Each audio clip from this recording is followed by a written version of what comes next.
quinto grado de secundaria.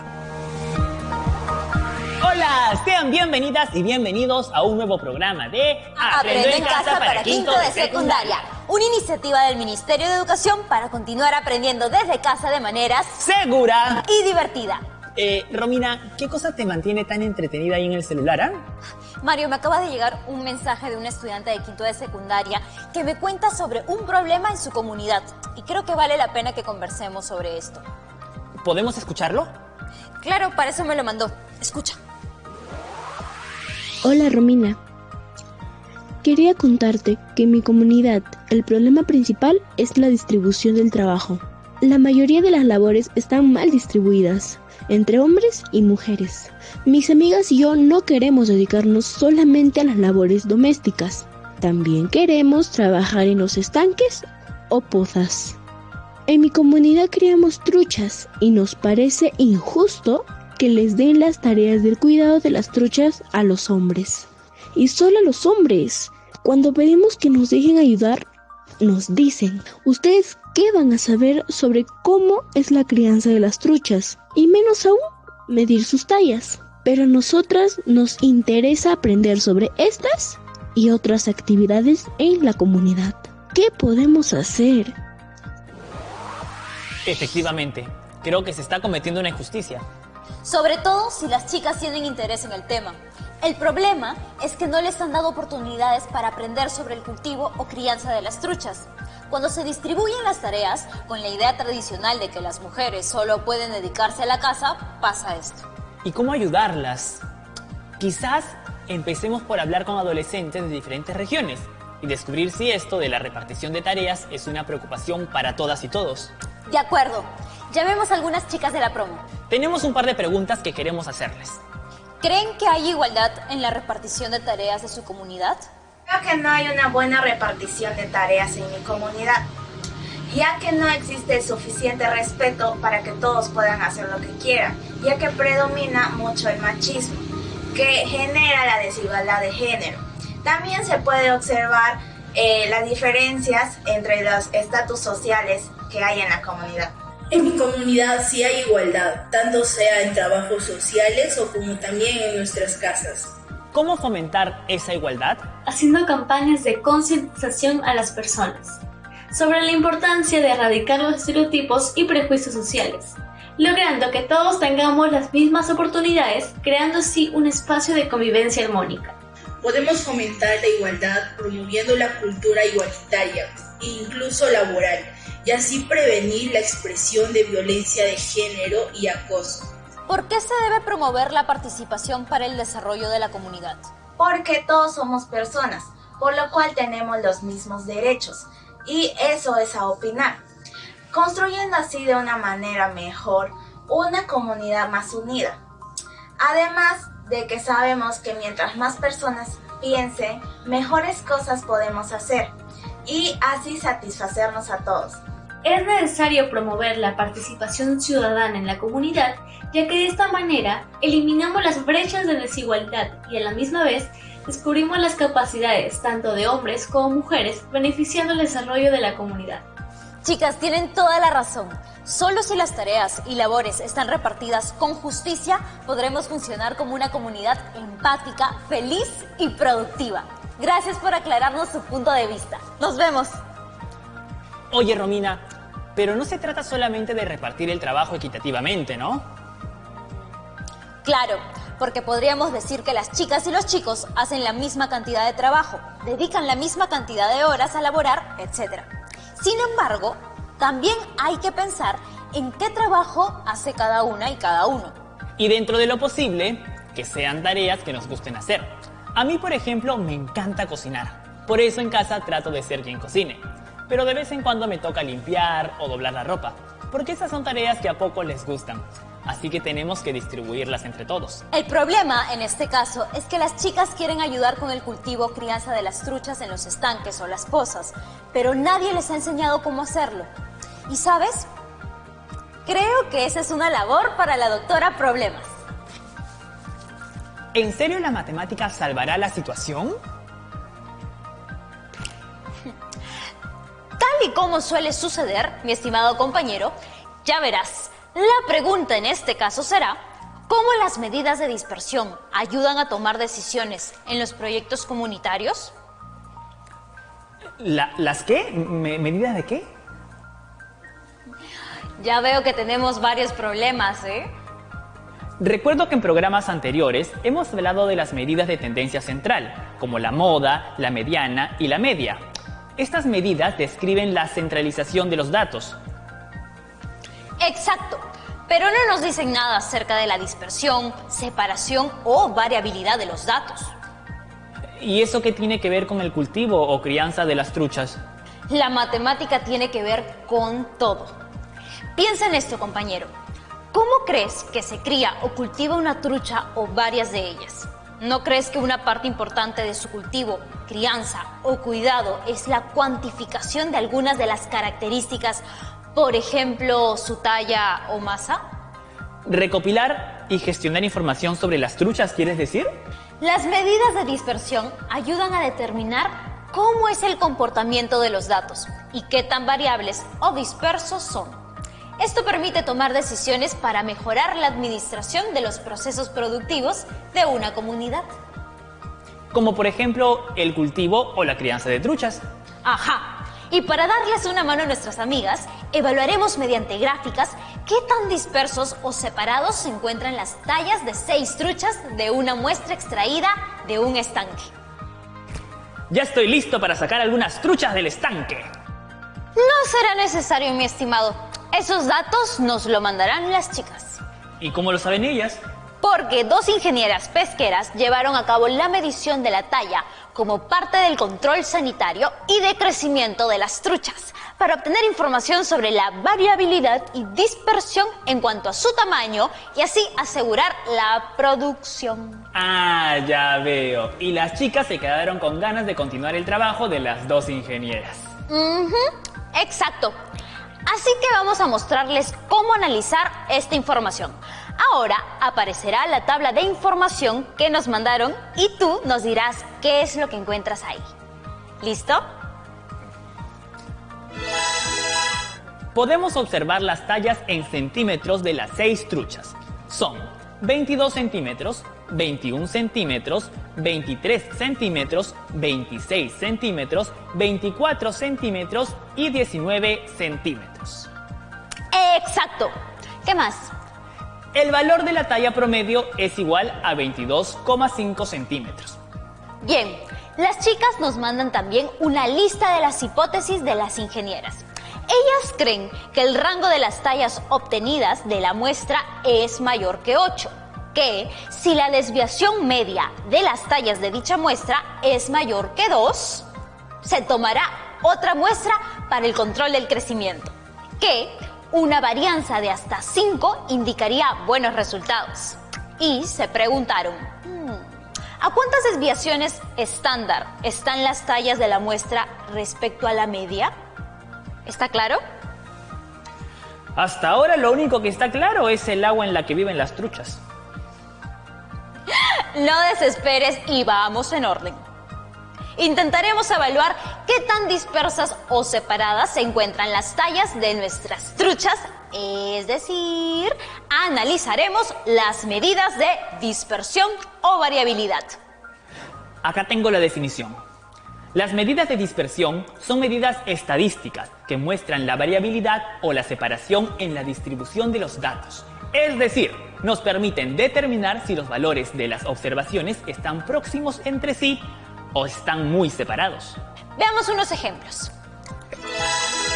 En esta gráfica, en el grupo 1, se observa que las alturas de las 4 personas tienen una separación entre ellas de 40 centímetros, notándose una gran diferencia entre la persona más baja respecto a la más alta. Mientras en el grupo 2, esa diferencia se ve relativamente reducida, siendo menor la diferencia entre estas estaturas. Y en el grupo 3 no hay diferencias, ya que las alturas de los 4 individuos son iguales. Entonces, lo que estamos observando es la diferencia entre una medida y otra. Y en cada uno de estos grupos las diferencias son distintas. En el grupo 1, la dispersión de las alturas es mayor que el resto de los grupos. Cuando esto ocurre, se dice que el grupo o los datos son heterogéneos. En el grupo 2, las alturas se parecen entre sí. Su variabilidad es menor que el grupo 1 y mayor que el grupo 3. Pero en el grupo 3 no hay dispersión. Y cuando esto ocurre, se dice que el grupo es homogéneo. Para medir y comparar la dispersión de los conjuntos de datos, se hace uso de diferentes medidas de dispersión: el rango, R, la desviación media, dm, la varianza, V, y la desviación estándar, S. ¿Y vamos a ir conociéndolas conforme avancemos nuestra investigación? Esa es la idea. Regresemos a nuestras truchas. La primera hipótesis de las ingenieras fue que el rango de las tallas de las truchas obtenidas de la muestra es mayor que 8. Explíqueme, doctora, ¿qué es el rango? El rango es igual a la diferencia del valor más alto y el valor más bajo, en este caso de las tallas. La medida entre el valor más alto y el más bajo. Entiendo. ¿Y cómo lo sacamos? Para calcular el rango de las tallas de las truchas que forman parte de la muestra, primero ordenamos los valores obtenidos.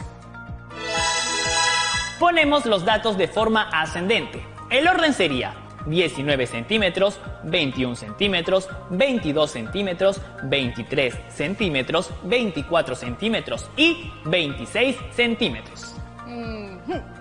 Luego se identifica la talla más alta, que es igual a 26, y la talla más baja, que es igual a 19. Ya sé. Se restan estos dos valores, es decir, 26 menos 19, obteniendo como resultado 7 centímetros. ¿Ese es el rango de este grupo de datos? Muy bien, muy bien. Entonces, las ingenieras estaban equivocadas, porque el rango es 7 y 7 no es mayor que 8. ¿Qué es exactamente lo que mide el rango? El rango indica la longitud del intervalo en el que se hallan todos los datos de la distribución. Es una medida de dispersión fácil de hallar, aunque insuficiente para valorar convenientemente la variabilidad de los datos, ya que solo considera dos datos, los más extremos. Es decir, no valora qué tan dispersos o próximos estén los datos intermedios. En consecuencia, esta medida puede ser engañosa cuando hay valores extremadamente altos o bajos. Imagínate que en el grupo hubiera una trucha bebé que midiera 5 centímetros. Eso cambiaría mucho el rango y nos daría una pista falsa sobre la dispersión del grupo. Uno de los parámetros más significativos para las medidas de dispersión es la desviación típica. Representaremos la talla promedio en el plano cartesiano para observar qué tan distantes se encuentran las tallas de la muestra con respecto a la talla promedio. Representamos en el plano cartesiano las tallas en centímetros de las truchas. La primera trucha mide 22, la segunda trucha mide 21, la tercera trucha mide 23, la cuarta trucha mide 26, la quinta trucha mide 24 y la sexta trucha mide 19 centímetros. Hemos dicho que el valor de la talla promedio es 22,5 centímetros y la ubicamos trazando una línea recta de color celeste en el plano cartesiano. Algunos peces se encuentran por debajo de la talla promedio y otros por encima. Podemos ver que hay una dispersión de las tallas de la muestra. Cabe recordar que cuando todas las tallas son las mismas en toda la muestra, no existe dispersión y los datos son homogéneos. Aquí sí hay dispersión. Es un grupo de datos heterogéneo. Las ingenieras dijeron que si la desviación media de las tallas de dicha muestra es mayor que 2, se tomará otra muestra. Entonces, ¿se tomará otra muestra de las tallas de los peces? Primero explícame, ¿qué es la desviación media? La desviación media, denominada también desviación promedio, mide el promedio de los valores absolutos de las distancias de los datos con respecto a su media. ¿Y cómo la consigo? Se calculan las distancias de cada valor de la talla a la talla promedio. Para ello, se resta cada valor de la talla con el promedio considerando su valor absoluto. Vamos a ver. La distancia del primer pez a la talla promedio es 0,5. La distancia del segundo pez a la talla promedio es 1,5. La distancia del tercer pez a la talla promedio es 0,5. La distancia del cuarto pez a la talla promedio es 3,5. La distancia del quinto pez a la talla promedio es 1,5. Y la distancia del sexto pez a la talla promedio es 3,5. Ahora, para hallar la desviación media, sumamos todas las distancias halladas, es decir, 0,5 más 1,5 más 0,5 más 3,5 más 1,5 más 3,5. Y dicha sumatoria la dividimos entre 6, es decir, entre el número de la muestra u observaciones, obteniendo como resultado final el valor de la desviación media. En este caso es igual a 1,83. Significa que en promedio los datos, o sea, las tallas, se separan de la media en 1,83 centímetros. Si este valor fuera muy grande, se dice que hay una gran dispersión. Respondiendo a la pregunta de las ingenieras, se puede afirmar que no se tomará otra muestra respecto a las tallas de las truchas, ya que su valor es menor que 2. Ya analizamos 2 de las preguntas de las ingenieras, compañero. ¿Ves que no era tan difícil? Pues no. ¿Y crees que manejando estas herramientas las chicas puedan lograr sus objetivos pescadiriles? Creo que son las herramientas que necesitan para apoyar con esas labores, pero sobre todo, creo que la matemática nos aporta herramientas que se usan en un montón de situaciones de la vida, así que vale la pena conocerlas. Regresamos en un ratito.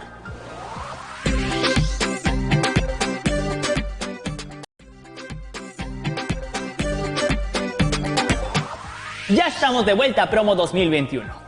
Nos queda por resolver si las ingenieras estaban en lo correcto en su última hipótesis, que una varianza de hasta 5 indicaría buenos resultados, y también resolver su pregunta: ¿a cuántas desviaciones estándar están las tallas de la muestra respecto a la media? Vamos con la hipótesis. La desviación media nos permite saber qué tan lejos en promedio están todos los valores respecto a la media. Además, una de las características de esta medida es que la suma de las desviaciones por encima de la media o promedio es igual a la suma de las desviaciones por debajo de la media. En nuestro caso, las desviaciones por encima de la media es igual a 0,5 más 1,5 más 3,5 y da como resultado 5,5. Y las desviaciones por debajo de la media es igual a 0,5 más 3,5 más 1,5, que es igual a 5,5. Entonces, la desviación por encima de la media es igual a la desviación por debajo de la media de los datos. Las ingenieras, al ver el promedio de las tallas, señalan que una varianza de 5 indicaría buenos resultados. Pero para responder a la pregunta, ¿cuál es la varianza de las tallas de los peces?, tenemos que definir la tercera medida de dispersión, que es la varianza, que también se define como una medida de dispersión que se utiliza para representar la variabilidad de un conjunto de datos respecto de la media aritmética de los mismos, y es igual a la suma de las medidas al cuadrado de las distancias de cada valor de la talla al promedio entre el número de observaciones o tamaño de la muestra. En nuestro caso, las diferencias ya se conocen, por lo tanto quedaría solo elevar al cuadrado cada una de estas, sumarlas y dividirlas entre el número de la muestra. Por lo tanto, la varianza es igual a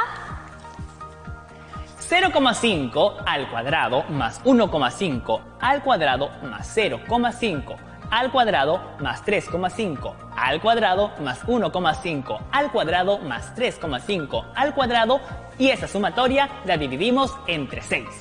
Resultando la varianza igual a 4,92 centímetros cuadrados. Por lo tanto, se puede afirmar que la varianza indica buenos resultados, porque es menor al valor indicado por las ingenieras. Cabe precisar que la varianza siempre es un valor positivo o cero, razón por la cual las diferencias siempre están elevadas al cuadrado. Una de las desventajas de esta medida de dispersión es que está expresada en las unidades de las variables al cuadrado. En nuestro caso, centímetros al cuadrado. Como sabemos, esta medida corresponde a una medida de superficie. Entonces, ¿cómo una medida de superficie nos puede indicar la variabilidad de los datos referidos a la talla de las truchas? Es verdad, se complica un poco su interpretación. Esta será subsanada más adelante con la desviación estándar. Finalmente, la pregunta: ¿a cuántas desviaciones estándar están las tallas de la muestra respecto a la media? Se debe definir la desviación estándar, que viene a ser la medida que expresa el grado de dispersión de los datos con respecto al promedio de la distribución. Su valor es igual a la raíz cuadrada de la varianza y se utiliza preferentemente para describir mejor la situación. ¿Recuerdan cómo una medida de superficie podría medir la variabilidad de los datos? Es justamente la desviación estándar quien regula mejor la interpretación, ya que el valor queda expresado en su misma unidad de medida. En nuestro caso, la desviación estándar es igual a la raíz cuadrada de 4,92, que resulta 2,22 centímetros. Esta medida indica qué tan dispersos están los datos respecto de la media o talla promedio. En ese sentido, mientras mayor sea el valor de la desviación estándar, mayor será la dispersión de los datos. Si hubiese otra muestra similar, donde la desviación estándar de la talla fuera 2 centímetros, ¿esta sería menos dispersa que la muestra que estamos analizando? Exactamente. Y quedará más claro si lo vemos en el plano cartesiano. ¿La línea de color celeste representa la recta de la talla promedio? Exacto. A partir de ahí se mide una desviación estándar por encima y por debajo de este valor. Ello implica sumar 22,5 más 2,22. Que resulta 24,72. Del cual trazamos una línea de color verde que representa a una desviación estándar por encima de la talla promedio. Luego restamos 22,5 menos 2,22, que resulta 20,28. Del cual trazamos otra línea de color verde que representa una desviación estándar por debajo de la talla promedio. Entonces se observa que la primera, segunda, tercera y quinta trucha se encuentran a menos de una desviación estándar y la cuarta y sexta trucha se encuentran a más de una desviación estándar. Por lo que se concluye que, mientras las tallas estén concentradas en una misma desviación, los datos serán más homogéneos que aquellos que se encuentran en desviaciones diferentes. ¿Y eso para qué nos sirve? La desviación estándar ha sido útil en la situación para ver cuántos centímetros se encuentran cada uno de los datos dentro de una desviación estándar, respecto de la talla promedio. Usando la desviación estándar, tenemos una manera estándar de saber qué es normal, extra grande o extra pequeño con respecto al tamaño de los peces. Para el caso de nuestra muestra, es extra grande el cuarto y extra pequeño el sexto. Este análisis nos ayudará a mejorar el manejo en el cultivo o crianza de las truchas para que todos vayan creciendo de manera pareja en los estanques. Ya tengo en mente qué son las medidas de dispersión y cómo nos permiten entender mejor los procesos. En este caso, los de una granja de peces. Y muchos otros. Estas mismas medidas se aplican a grupos de datos de todo tipo, como son edades, pesos, volúmenes, número de veces que se va a la playa, cantidad de kilos de arroz que se compra en una casa, etc. Pero, ¿cómo ayudan a igualar la distribución de labores en las comunidades? O dicho en otras palabras, ¿estamos ayudando a nuestras amigas a convencer a su comunidad de que las dejen trabajar en los estanques o las pozas para el cultivo de truchas? Claro que sí. Las estamos ayudando porque van a aportar con sus aprendizajes sobre el cultivo de las truchas. Además, creo que nuestras amigas necesitan una conversación con sus padres, madres, maestros o adultos en su comunidad para explicarles que no quieren ser encasilladas en determinadas labores y cuando les pregunten cómo van a aportar en el trabajo de la crianza de las truchas, ellas les podrán hablar de lo que han aprendido. A estimar las medidas de dispersión que evalúa la variabilidad de las tallas de una muestra para tomar decisiones sobre el control y mejorar el proceso productivo de las truchas dentro del proyecto comunitario. Dentro de ellas se analizaron el rango, la desviación media, la varianza y la desviación estándar, acompañados de representaciones gráficas. Exacto. No subestimemos las herramientas matemáticas, chicas y chicos. Recuerden que nos ayudarán en muchas más situaciones de las que creen. ¿Revisamos cómo vamos en nuestro camino de aprendizaje? Valorar y respetar a las mujeres es fundamental, ya que también contribuyen al desarrollo de los proyectos comunitarios dentro de un marco de buena convivencia. ¿Por qué en nuestra sociedad existe discriminación y exclusión y no nos reconocemos como sujetos en igualdad de derechos y oportunidades? ¿Qué acciones propondrías para mejorar el bien común y el buen vivir? Es un avance importante, ¿no les parece? ¡Claro que sí! ¡Hasta mañana! ¡Chao!